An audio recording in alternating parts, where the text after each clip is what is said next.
I'm Ali from Mint Customs, and this is our Ducati Street Tracker.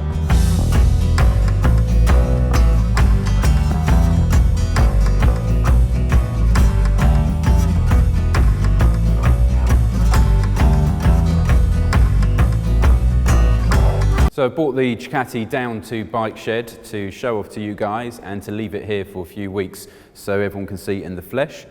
The bike was built about 2 years ago and we had it at the Tobacco Docks show in 2017, and during that year we also rode it at the Malle Mile. I did the sprint race and the hill climb on it.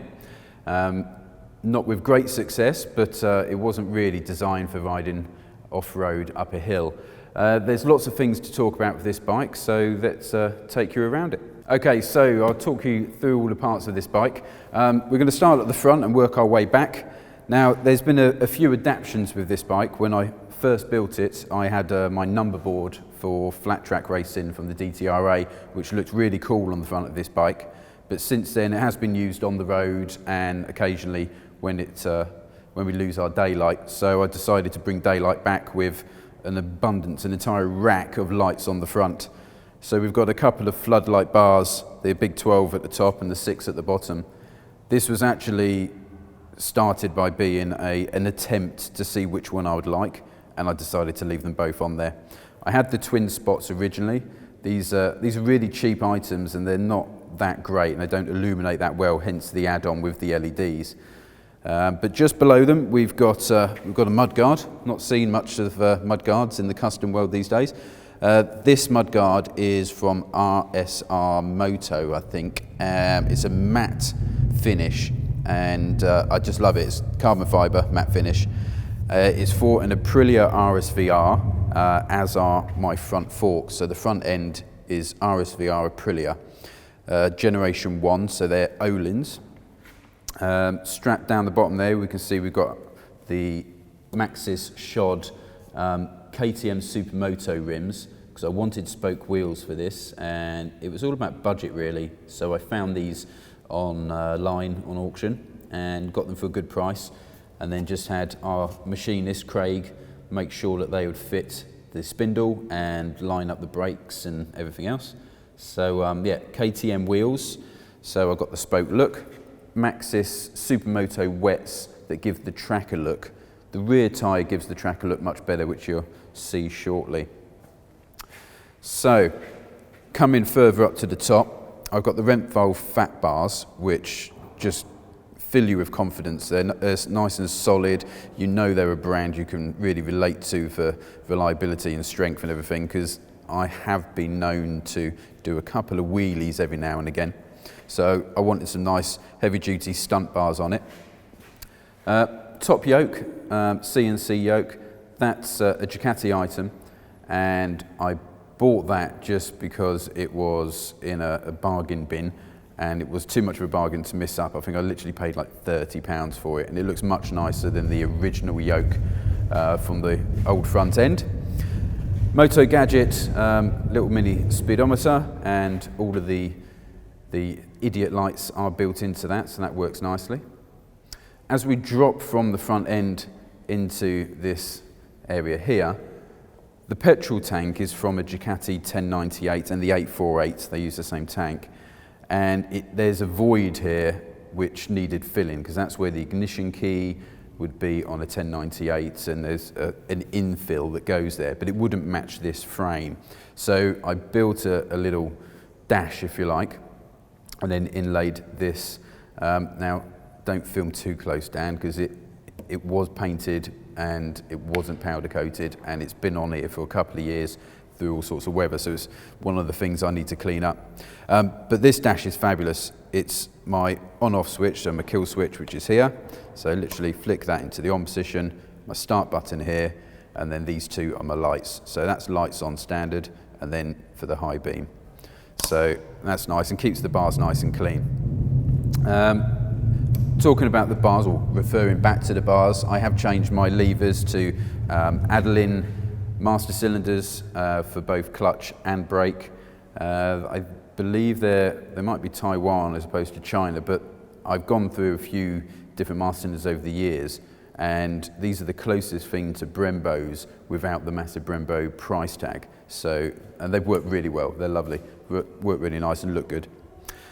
Moving down the bike, so as I mentioned a moment ago, the tank is of the 1098 and 848 range, and so is this little shroud that goes around here. So that's from that. The frame itself is actually from a Ducati ST2. When I got the bike, this is actually based on an SS. The engine is a 900 SS, IE version, and the 2002. And the frame that I had with that bike was dented, so there was no keeping that. So I just went for affordability for what the engine would drop into, and picked up an ST2 frame with V5, happy days. Obviously it's been modified somewhat, so if we move around the back you'll notice the tail unit isn't standard whatsoever. It is a generic item of a flat tracker item, but it's been heavily modified at the back of this frame, because the biggest notice and the biggest reason for the modifications is our twin shock here more than the seat unit. This engine and this frame would have both had a monoshock, but they weren't a compatible monoshock. So subsequently, I wanted to do a twin shock anyway. We chose to do a twin shock conversion. So that was a little bit of a scratch in the head for quite a while, and a few trial and error, both getting the angle and trying to work out what the reaction would be for the weight of shocks and just how it would feel, and would it be stable enough, because obviously it wasn't a tried thing. The swing arm is standard 900 SS, so it goes with the engine. We have modified it and taken the top torsion bar off because we've got the twin shock, so it gives it much more support. A few other things have been added, just like the paddock stands and stuff. Rear tyre, as I said earlier on, we're talking about the front. The rear does have more of a tracker look than the front one. It isn't a flat track tyre, but it's Supermoto wet, and they do look fabulous on these. And they handle quite well as well. Won't last very long. You give it too many beans when it's dry, and it is a bit too soft. Moving to the very tail end, the masterpiece. This is a Dan Motto GP can. So the rear silencer, that is. The rest of it, to get to there, had to be built. And these engines have a twin exhaust. So I've chopped off one of the outlets, welded that up, and then Simon built the rest of it with various odds and sods we had laying around the workshop to make it fit snugly up in here. And we've even got a Ducati heel guard that would normally be on the rear sets under here. I don't know if you can see it, Dan, but on the side as the mount for the exhaust pipe, which was a nice little touch. It's completely out of sight and nobody notices it. That's why we have to point it out, but I quite like that. Side number plate hanger with a generic off-the-shelf little LED tail light. One of the things I haven't mentioned, which is more of the middle of the bike, so we swing back round to the front, is the foot pegs.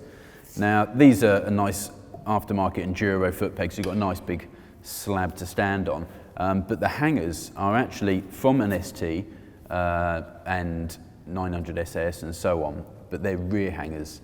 They're not front hangers. So popping these onto the front wasn't a major issue. Everything's spaced out okay and so on. And it gives me a nice bit of clearance for my levers.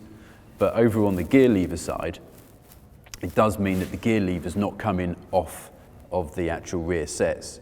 So I'm running more of a motocross style connection, which does mean that I'm now reverse shift. So this is running race shift. So instead of 1 down, 5 up, I'm 1 up, 5 down, which I can handle. People are a little bit wary of it if they're not used to it, but I had a race bike that was like that once, so it doesn't take too much. You do have to think about it a little bit, especially when you're on the roads, but yeah, it works quite well and adds to the whole look of the bike with this clear area around the foot pegs and obviously the big chunky platforms for your feet. So yeah, certainly helps there.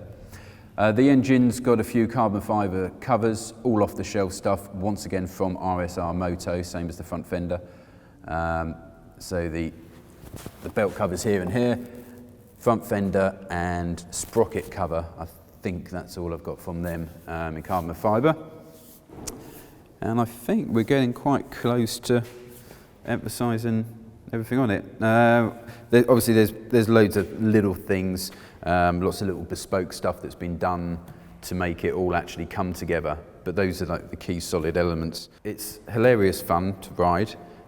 It wheelies nicely, which is what it's all about, and it turns heads. The paint job, the green, I don't know how well it'll come out for you guys, but this is, I think it's about 1978 Porsche green, which I'm a bit of a Porsche man myself, so I really like it. It's a bit Marmite, as many things in the custom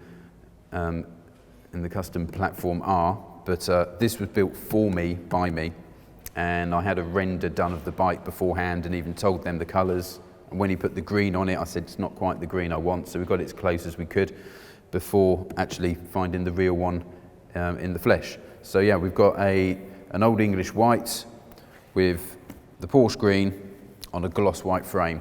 White frame is something we did quite a bit at Mint Customs. We may be starting to move away from that at the moment, but yeah, and that is my Ducati ST Street Tracker playing on the frame's name. Only thing left to do is take it outside and start it up for you. Okay, so before we do the start up for you, we thought we'd quickly show you the left-hand side of the motorcycle. Relocated the ignition, tucked in over here. You can see the air pod down here. We lost the air box under the tank when we did the conversion, because there's a lot of stuff going on under there. So we've got one of them poking out down here. Looks quite good sticking out. And then further along, what I mentioned earlier on when we were inside, the gear shifter has a connecting rod on the standard system with the rear sets, but because we've used pillion peg sets to hold the foot pegs, we had to run a motocross style gear linkage. So this was made up here, and that's inevitably left me using race shift, so 1 up and 5 down. Not really much else to say about the motorcycle now, other than to start it up and let you hear it.